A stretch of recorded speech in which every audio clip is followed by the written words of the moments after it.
Good morning, everyone. Welcome back to Adhyaya Hub. So, today we'll see the current affairs of 18th August. So, the first article is about the election of Karnataka's Deputy Speaker of the Legislative Assembly and Deputy Chairman of the Legislative Council. Recently, we had seen the election of the Speaker of Karnataka Legislative Assembly and the Chairman of Karnataka Legislative Council. Who are they? That is, Speaker of Karnataka, the current Speaker of Karnataka Legislative Assembly is G.S. Patil, and the Chairman of Karnataka Legislative Council is Salim Ahmed. So now it's about the election of the Karnataka's Deputy Speaker and the Deputy Chairman. So if you see polity-wise, that is, Deputy Speaker is elected under Article 178 of the Constitution. The Assembly will choose two members as the Speaker and the Deputy Speaker under Article 178. So this Article 178 falls under Part 6 of the Constitution under Chapter 3. According to Article 179, the Deputy Speaker will have to vacate the office if he ceases to be a member, or if he wants to resign, or is removed by a resolution passed by a majority of all then members of the Assembly. So Article 179 speaks about the removal of the Deputy Speaker. Article 178 speaks about the election of the Deputy Speaker.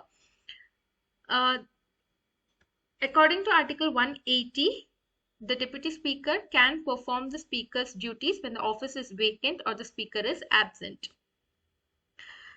Next is about the Deputy Chairman. The Deputy Chairman is elected under Article 182 of the Constitution, and this is applicable only to the states with a bicameral legislature. So Karnataka is one of the 6 such states, along with Andhra Pradesh, Telangana, UP, Bihar, Maharashtra. So this is also under Part 6 of Chapter 3 of the Constitution. And the removal procedure is laid out in Article 183. The salary allowances of Speaker, Deputy Speaker, Chairman, or the Deputy Chairman, everything is noted in Article 186. So, okay, there is a box below, so we can revise that points here. When I say about the bicameral state legislature, according to Article 168, legislature of a state consists of the governor and in some states 2 houses. That is according to Article 168. Then coming to 169, Parliament can abolish or create a legislative council in a state by law if the state assembly passes a resolution by special majority. Okay, so according to Article 168, it says that the legislature can consist of governor and in some states 2 houses. Article 169 says that Parliament can create a legislative council, that is, or abolish a legislative council by the law. Okay, this is about 168 and 169. So, Article 178 speaks about the election of the Speaker and the Deputy Speaker of the Legislative Assembly. Please note, we are speaking of the state, not of the center. Okay, we are speaking about the state. So, according to Article 178, Article 178 notifies it gives a perspective of election of the Speaker and Deputy Speaker, and the removal is by Article 179. And the election of Chairman and Deputy Chairman is according to the Article 182, and the removal is by 183. Okay, so this is about election of Deputy Speaker and the Deputy Chairman. They have not yet been elected, so I have not given the names. Once they are elected, we'll get to know who are the deputy people here. Next article is about mass cancellation of Karnataka's social security pensions. So, 51,720 beneficiaries' pensions cancelled under the Social Security Pension Scheme announced by the Revenue Minister or the Deputy CM G. Parameshwara. The affected beneficiaries gets 30 days to submit income certificate, UDID card and age proof documents to their taluk office to contest the cancellation. Statewide, they have found approximately 23.1 lakh ineligible beneficiaries. They are flagged via cross verification of family database, age, income limit, income tax payment status. So considering all these, they have found out there are approximately 23.1 lakh ineligible beneficiaries. That is, they're not eligible to get the pension, but still they are getting the pension. So they have found out and they have cancelled many beneficiaries. But if you want to challenge that cancellation, then the affected beneficiaries will get 30 days to submit the documents to the taluk office. So some of the schemes for social security are: one is Indira Gandhi National Old Age Pension or Vridhapya Vetana. It is a central state co-founded monthly pension for BPL elderly citizens. Then Sandhya Suraksha Yojana, which we had seen recently in current affairs. So it is a state scheme for elderly farmers or unorganized workers not covered under the Vridhapya Vetana. So next is Vidva Vetana or National Family Benefit or the widow pension. So this is a pension for BPL widows. Then Angavikalera Vetana. These are the pension for people with disability. Then Manaswini, it is a pension for unmarried women above a specified age from economically weaker section. Then we have Maitri. It is a pension scheme for transgender persons. The technologies used for collecting the data or verifying the data of pensions are Panchtantra 2.0, Karnataka Revenue Department's e-governments app used by the village accountants for field verification, beneficiary data entry and document tracking at village level. Then DSSP portal, that is a Directorate of Social Security and Pensions portal. It is used to check the beneficiary status online. Even one can do it by their self also. Detection relies on data integration. So all the data that what you have given, that will be incorporated into these portals, and that will give an result whether you are eligible or ineligible. So these schemes falls under what constitutional norm is? These are the state welfare scheme. So they are not directly created by a constitution article, but they are operationalized. So state welfare scheme often falls under the DPSP, Directive Principles of State Policy, under Part 4. So Article 41 says it is a state's duty to provide public assistance in old age, sickness and disablement. And Article 46 says promotion of economic interests of weaker sections. So administratively, these fall under the Revenue Department, executed via Panchayati Raj or Village Accountant Machinery, which is relevant to Article 243G of Part 9, Panchayats and Welfare Scheme implementation at grassroots level. So this scheme's beneficiary or providing the money, checking the eligibility, illegibility, everything falls under the Revenue Department, and they are executed via Article 243G. Okay, the next article is about India and Bangladesh relationship. So in September 12 and 13, there is BRICS meeting happening in New Delhi. So for that, India is sending out the invitation. India has also sent an invitation to Bangladesh. So now Bangladesh has a new Prime Minister, and that is Tariq Rahman. He's a leader of Bangladesh National Party or BNP party.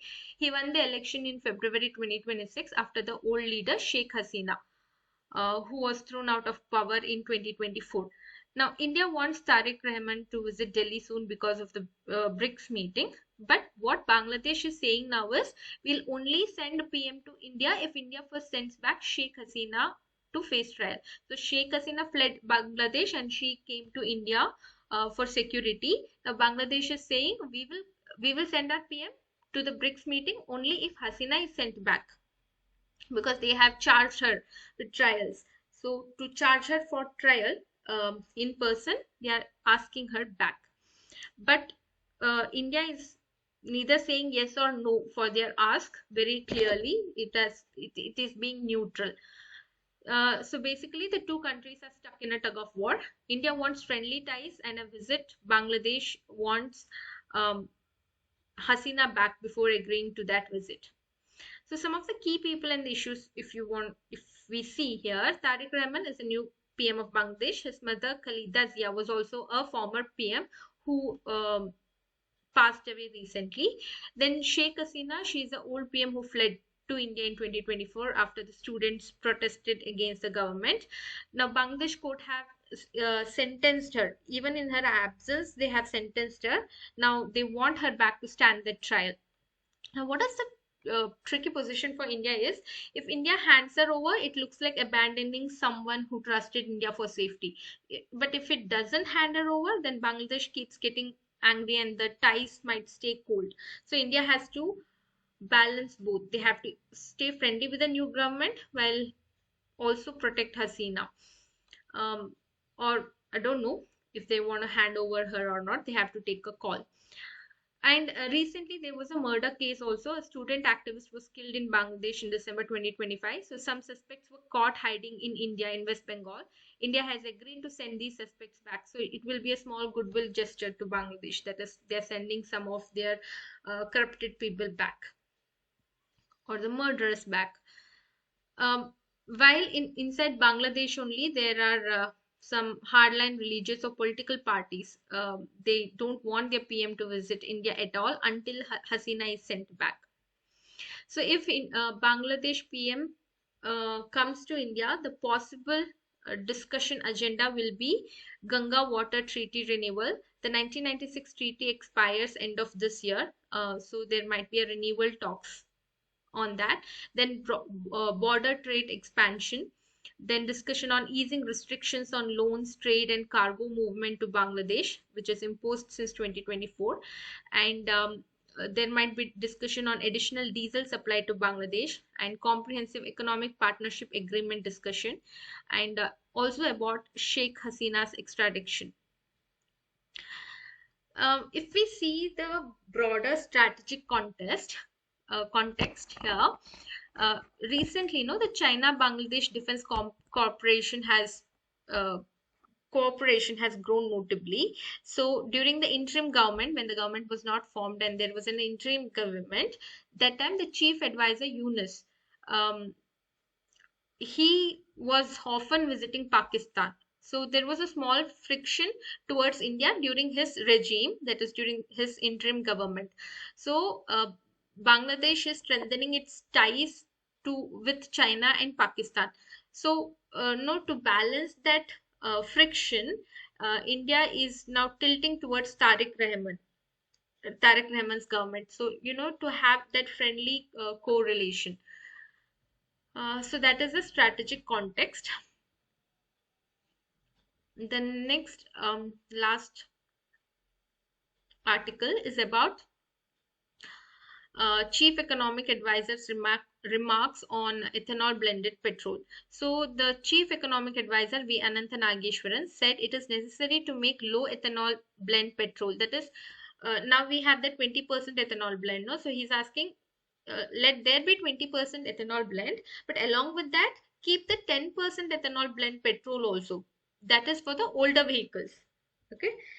So the Chief Economic Advisor or CEA says older vehicles need access to petrol with lower ethanol, so to avoid damage.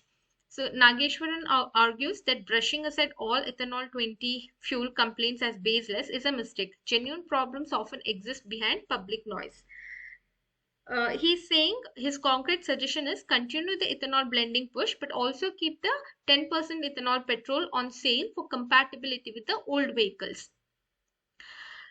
The technical or the policy detail is approximately 8 crore two-wheelers in India were manufactured before BS4 emission norms. BS means Bharat Stage 4 emission norms. So their carburetors aren't designed to handle the extra oxygen content in ethanol 20 petrol. So this mismatch can lean out the air fuel mixture, reducing efficiency and potentially damaging the older engines.